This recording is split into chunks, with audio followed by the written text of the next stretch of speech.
আজকে ক্রাইমের যে সত্য ঘটনাটা শুরু করছি সেটা নাগপুর শহরের একটা ঘটনা। নাগপুরের পাশের একটা এরিয়াতে জ্যোৎস্না প্রকাশ নামের একজন মেয়ে থাকত। তার বয়স সেই সময় 2024-এ যখনকার এই ঘটনাটা, তখন তার বয়স ছিল 31 বছর। সে একজন ডিভোর্সি মহিলা। 4 বছর আগে তার ডিভোর্স হয়েছিল। ডিভোর্সের পরে সে নিজের বাপের বাড়িতে কিছুদিন থেকেছিল, কিন্তু সে বাপের বাড়ির লোকজনের ওপর বোঝা হয়ে থাকতে চাইছিল না। সেই জন্য নিজের জন্য নাগপুরে একটা অটোমোবাইল শপে ম্যানেজারের কাজ খুঁজে নিয়েছিল।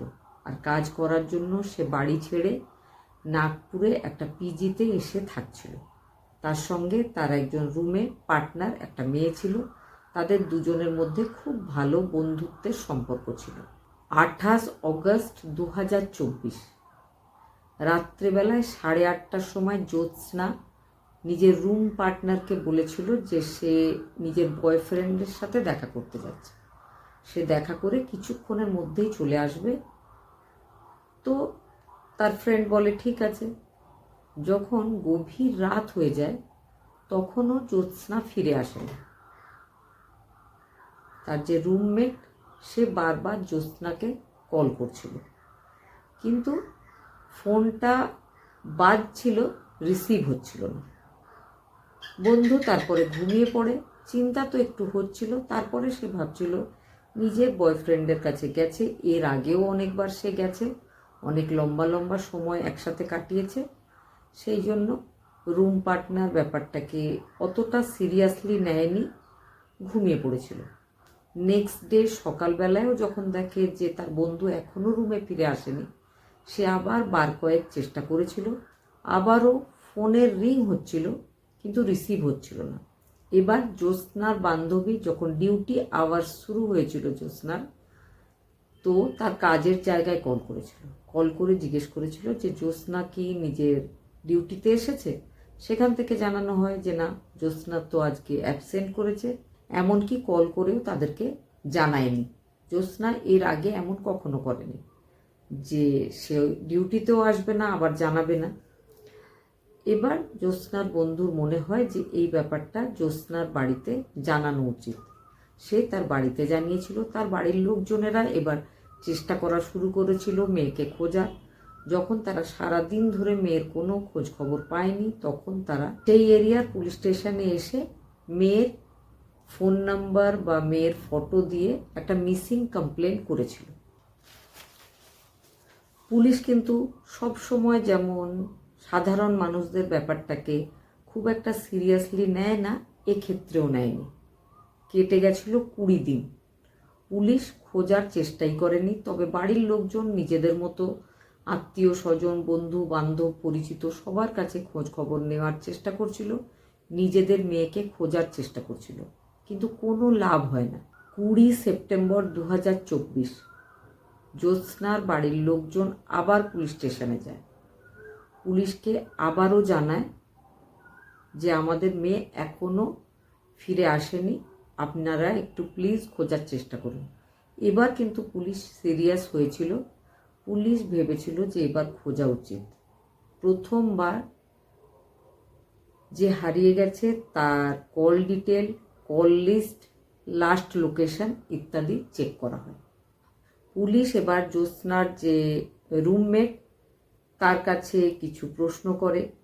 সেখান থেকে পুলিশ জানতে পারে যে 28 তারিখ রাত্রেবেলায় 8:30টার সময় সে নিজের বয়ফ্রেন্ড ইন্ডিয়ান আর্মি জওয়ান অজয় বাংখেড়ের সাথে দেখা করতে গেছিল, যার বয়স 33 বছর, নাগাল্যান্ডে পোস্টেড। তারপরে ডিনার করে ফিরে আসার কথা ছিল, কিন্তু সে ফিরে আসেনি। এবার পুলিশ ওই যে ভদ্রলোক যার সাথে জ্যোৎস্না দেখা করতে গেছিল তার বাড়িতে গিয়ে যখন জিজ্ঞাসাবাদ করে, তো বাড়ির লোকজন, তার মা, সবাই জানিয়েছিল যে সে নাগাল্যান্ড চলে গেছে। তার বিয়ে হয়ে গেছে, তার বউ রয়েছে বাড়িতে। এবার পুলিশ একটু অবাক হয়েছিল যে এদিকে পুলিশ শুনছে যে অজয়, জ্যোৎস্নার সাথে অজয়ের বিয়ে হওয়ার কথা ছিল। অজয়ের অন্য কারোর সাথে বিয়ে হয়ে গেছে। ব্যাপারটা পুলিশের একটু অদ্ভুত বলে মনে হচ্ছিল। এবার পুলিশ জ্যোৎস্নার ফোনের যখন লাস্ট কল দেখেছিল, তার বয়ফ্রেন্ডের মায়ের ফোন থেকে আসা একটা কল। তার মাকে জিজ্ঞাসা করা হলে তার মা বলে যে না, সে জ্যোৎস্নাকে কোনো কল করেনি। অনেক আগে যখন প্রথম দিকে বিয়ে ঠিক হচ্ছিল তার ছেলের সাথে জ্যোৎস্না, তখন সে কল করেছিল, তবে তারপরে আর কখনোই কল করেনি। এবার পুলিশের মনে হয়েছিল যে নাগাল্যান্ডে সেই আর্মির জওয়ানের কাছে গিয়ে জিজ্ঞাসাবাদ করার সময় হয়েছে। পুলিশ চলে গেছিল নাগাল্যান্ডে। সেখানে গিয়ে পুলিশ জানতে পারে যে 28 তারিখ, যেদিন জ্যোৎস্না প্রকাশ হারিয়ে গেছিল, তার পরের দিন তার বয়ফ্রেন্ড নাগাল্যান্ডে নিজের ডিউটি জয়েন করেছিল। তারপরে তার শরীর খারাপ হয়েছিল, তার প্রচুর সুগার বেড়ে গেছিল, প্রেশার বেড়ে গেছিল। সেই জন্য সে তখনও 20 দিন ধরে সে সেখানকার হসপিটালে ভর্তি রয়েছে। সেখানকার ডাক্তাররা বলেন যে এক্ষুনি তার কাছে জিজ্ঞাসাবাদ করা যাবে না, তবে পরে আপনারা সময় মতো এসে জিজ্ঞাসাবাদ করে নেবেন। যখন সে সুস্থ হয়ে যাবে আমরা আপনাদেরকে অবশ্যই খবর দেব। এদিকে পুলিশ টিম তার সুস্থতার অপেক্ষা করতে থাকে। হঠাৎ করে খবর পায় যে সে হসপিটাল থেকেই কোথাও একটা চলে গেছে, তাকে খুঁজে পাওয়া যাচ্ছে না। এবার কিন্তু পুলিশ কোথাও না কোথাও সন্দেহ করছিল যে অজয় বাংখেড়ে তার গার্লফ্রেন্ড জ্যোৎস্নার ব্যাপারে নিশ্চয় কিছু না কিছু জানে, না হলে সে পুলিশের জিজ্ঞাসাবাদকে এড়িয়ে যেতে হসপিটাল থেকে কোথাও পালিয়ে গেল কেন। তারপরে জানা যায় যে তার মনে হয়েছে যে পুলিশ তাকে অ্যারেস্ট করবে, সেই জন্য সে অগ্রিম জমানতের আবেদন করেছে প্রথমে লোয়ার কোর্টে।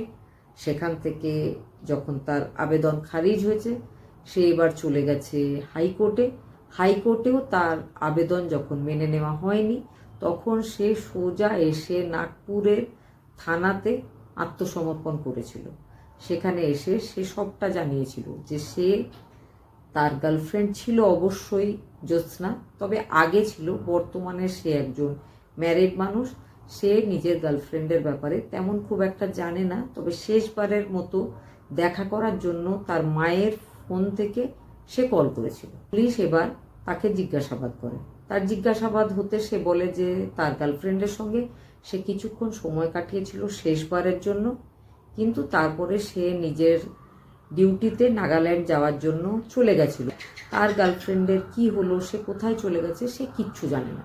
কিন্তু পুলিশ তো পুলিশই হয়। পুলিশের পুরোপুরি সন্দেহটা তার উপর ছিল, কারণ সে এমন অ্যাক্টিভিটি করেছিল, পুলিশের মনে হচ্ছিল সে নিশ্চয় কিছু না কিছু এই ব্যাপারে জানে।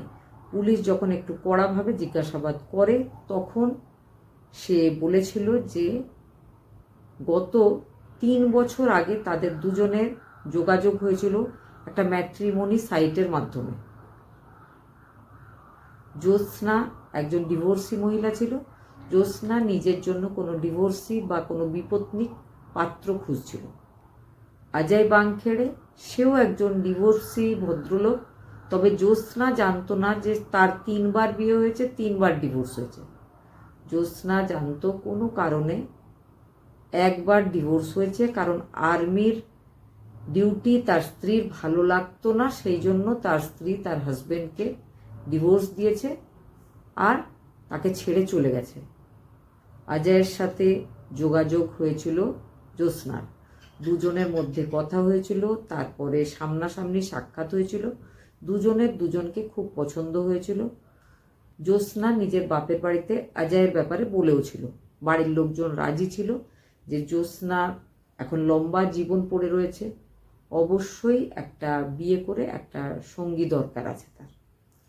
জ্যোৎস্না আর অজয়ের মধ্যে একটা বন্ধুত্ব, তারপরে একটা গভীর সম্পর্ক তৈরি হয়েছিল। অজয় যেহেতু একজন ইন্ডিয়ান আর্মিতে কর্মরত জওয়ান, তো সে বেশিরভাগ সময় নাগাল্যান্ডে থাকতো। নাগাল্যান্ডে তার পোস্টিং ছিল। বছরে খুব কম সময় সে নাগপুরে আসতো। যখন নাগপুরে আসতো, সে জ্যোৎস্নাকে নিয়ে খুব ঘোরাঘুরি, বিভিন্ন হোটেলে খাওয়া দাওয়া, থাকা, লম্বা লম্বা সময় ঘনিষ্ঠভাবে কাটানো এগুলো করছিল। জ্যোৎস্না বিয়ে করার স্বপ্ন দেখছিল, কিন্তু অজয়ের ইচ্ছা ছিল না বিয়ে করা। এই ঘটনা যেদিন ঘটেছে তার কিছুদিন আগে ছুটিতে অজয় আসার পরে অন্য কোনো মেয়ের সাথে, যেটা তার মা ঠিক করে রেখেছিল তার জন্য, বিয়েও হয়ে গেছিল অজয়ের। অজয় কিন্তু মাকে বলেনি যে সে ওই মেয়েটাকে নয়, জ্যোৎস্নাকে বিয়ে করতে চায়। জ্যোৎস্না কিন্তু একদম এই সমস্ত ব্যাপারে জানে না। জ্যোৎস্না যখন তার বয়ফ্রেন্ড এসেছিল, দেখা করেছিল, ফোন কলে প্রায় রোজ তাদের কথা হতো, কিন্তু যখন থেকে তার বয়ফ্রেন্ডের বিয়ে ঠিক হয়ে গেছিল তখন থেকে সে জ্যোৎস্নাকে অ্যাভয়েড করা শুরু করেছিল। জ্যোৎস্না কিন্তু ফোন কলে নিজের বয়ফ্রেন্ডকে জানিয়েছিল যে আমি আর্মি ডিপার্টমেন্টের সব রকম রুল জানি, তুমি আমাকে দিনের পর দিন ঠকাচ্ছ, তার সমস্ত প্রমাণ আমার কাছে রয়েছে, আমার ফোনে রয়েছে, আমার কাছে রয়েছে। আমি কিন্তু তোমার যে হেড অফ দ্য ডিপার্টমেন্ট, তোমার আর্মি ডিপার্টমেন্টের যে অফিসার, তাদেরকে তোমার ব্যাপারে জানাবো, যাতে তোমাকে উপযুক্ত শাস্তি দেওয়া যায়। এই সমস্ত ব্যাপারগুলোতে অজয় বাংখেড়ে ভয় পেয়েছিল। তারপরে সে নানা রকম ক্রাইমের সিরিজ, মুভি, গুগলে বিভিন্ন সার্চ করে কাউকে শেষ করে ফেলার যে প্রসেস, সব শিখেছিল। বেশ কিছুদিন ধরে সেগুলো রপ্ত করেছিল। তারপরে এসেছিল নাগপুর। গার্লফ্রেন্ডকে ফোন করেছিল, তবে নিজের ফোন থেকে নয়, নিজের মায়ের ফোন থেকে ফোন করে তাকে বলেছিল যে তোমার সাথে দেখা করতে চাই কৈলাসনগর নামের একটা জায়গাতে, যেখানে তারা আগেও অনেকবার দেখা করেছে। সেখানে ডাকা হয়েছিল জ্যোৎস্নাকে। জ্যোৎস্না চলে এসেছিল, দুজন দেখা করেছিল, রাত্রেবেলায় ডিনার করেছিল, একটা হোটেলে কয়েক ঘন্টা কাটিয়েছিল। তারপরে বলেছিল যে চলো লং ড্রাইভে যাব। জ্যোৎস্না খুব খুশি। জ্যোৎস্না বুঝছিল যে তার বয়ফ্রেন্ড এবারে তার সাথে বিয়ে করবে। তারা দুজন লং ড্রাইভে চলে যায়।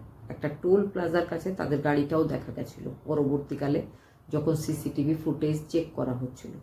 টোল প্লাজা ক্রস করলে কোল্ড ড্রিঙ্কের বোতলে নেশার কোনো ওষুধ, সে কিন্তু আগেই বলেছি নাগাল্যান্ডের মেডিকেল ডিপার্টমেন্টে সে কাজ করে, তো সেখান থেকে অজ্ঞান হওয়ার ওষুধ সে নিয়ে এসেছিল। সে সেই ঠান্ডা পানীয়তে মিশিয়ে নিজের গার্লফ্রেন্ডকে খাইয়ে দিয়েছিল। গার্লফ্রেন্ড অজ্ঞান হয়ে গেছিল। অজ্ঞান অবস্থাতেই তার গলা চেপে তাকে শেষ করে দেওয়া হয়। তারপরে গাড়ি ছুটিয়ে নিয়ে চলে যাওয়া হয় একটা নির্জন জঙ্গলের দিকে। গাড়ির ডিকিতে আগে থেকে খোঁড়ার জন্য কোদাল ছিল। কোদাল দিয়ে খুব বেশি নয়, অল্প একটু গর্ত করে মাটি চাপা দিয়ে বেশ কিছু গাছ কিনে নিয়ে যাওয়া হয়েছিল। সেগুলোও সেই গর্তের উপরে লাগিয়ে দিয়ে জল ঢেলে দেওয়া হয়েছিল, যাতে গাছগুলো ভালোভাবে সেখানে লেগে যায়। জঙ্গলে কেউ যদি যায়, কারো যেন সন্দেহ না হয়, অন্য কিছু একটা ব্যাপার যেন না মনে আসে। দেখে অন্যান্য জায়গাগুলো যেমন জঙ্গল বা যেমন গাছপালায় ভরা, তেমনই যেন মনে হয়। আর তেমনই মনে হচ্ছিল। পুলিশকে সে নিয়ে গিয়ে যখন সেই জায়গাটা দেখিয়ে দিয়েছিল, তখন পুলিশ টিম লক্ষ্য করেছিল সত্যি সত্যি যেমন অন্যান্য জায়গাগুলো সবুজে ভরা জঙ্গল, ঠিক ওই জায়গাটা যেখানটাতে সে নিজের গার্লফ্রেন্ডকে মাটি চাপা দিয়ে উপরে গাছ লাগিয়ে দিয়েছিল, সে জায়গাটাও দেখে মনে হচ্ছিল একটা জঙ্গল। আলাদা বা অন্য কোনো অংশ সেটা মনে হয়নি। জ্যোৎস্নাকে মাটির তলায় চাপা দেওয়ার পর তার ফোনটাকে সাইলেন্ট করে নিজের সাথে নিয়ে তার বয়ফ্রেন্ড আবার সেই টোল প্লাজার দিকে এগিয়ে গেছিল। সেখানে প্রচুর লরি দাঁড়িয়েছিল। তার মধ্যে একটা লরিতে সে ছুঁড়ে সেই ফোনটা ফেলে দিয়েছিল। সেই জন্য যখনই কল করা হচ্ছিল সেটা রিং হচ্ছিল, কিন্তু রিসিভ হচ্ছিল না। এখনো পর্যন্ত জ্যোৎস্নার সেই ফোনটা কিন্তু পুলিশ টিম উদ্ধার করতে পারেনি।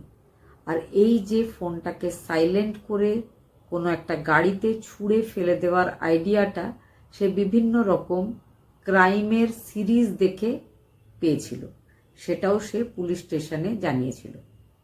এই সমস্ত ঘটনা পুলিশের সামনে আসে। সেই জায়গার মাটিটা খুঁড়ে জ্যোৎস্নার বডির অবশেষ অংশ বের করা হয়।